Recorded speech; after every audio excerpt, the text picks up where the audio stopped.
why pad holders should get used to falling to the ground. So in RBUD for a while now, we've done where the guy holding the pad will periodically hit the ground as though they themselves have been hit. I wasn't going to do a video on it, and I've been a bit wary, but I recently saw a video where Lee Morrison was saying essentially the same thing that I've been thinking. So if Lee Morrison's thinking it, I know I'm on the right track. Now, what happens is when you punch the pad and the guy stands there holding it and goes, oh yeah, that's really hard, that's actually a really hard punch, yeah, that's a really hard punch. You know, okay, cool. But what happens is your brain gets used to, I hit and the pad stays where it is. I hit and the guy stays where he is. So when it comes to an actual scrap, you go, if I hit, he's just going to stay where he is. By hitting the pad, and when we hit hard enough, and it's the pad holder who will determine whether or not it's being hit hard enough, when they determine it's been hit hard enough, they drop to the ground.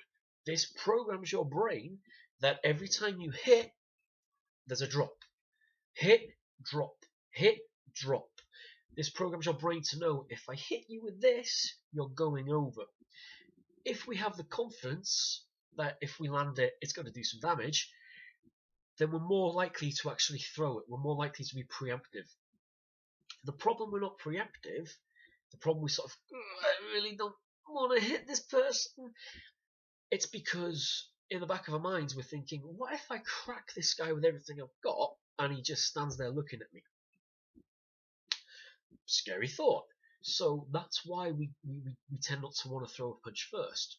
So if we can get into the habit of, we hit, it drops, we hit, it drops, we hit, it drops, then our brain is more likely to know, yeah, we're about to take this guy off the planet. So just a little drill, see how it works for you. But when you have to work with people you trust, because if you get that guy in the club who thinks he knows better than everybody, he's just going to hold the pad, and no matter how hard you're hitting, he's going to go, nah, that's not hard enough, mate, that's not hard enough.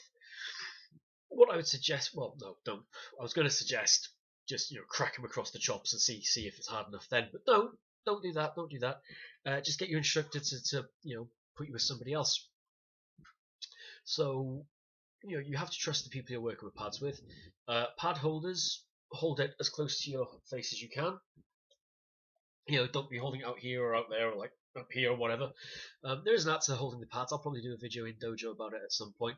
But just a quick thing, make sure that once someone's hitting the pad hard enough, make sure that you get the pad holders to actually drop, so that the brain gets into used to, if I hit it, it drops.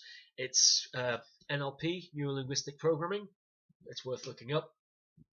If you completely disagree, let me know. If you do agree, thumbs up, like, share, subscribe. Until next time, train hard, train smart, stay safe.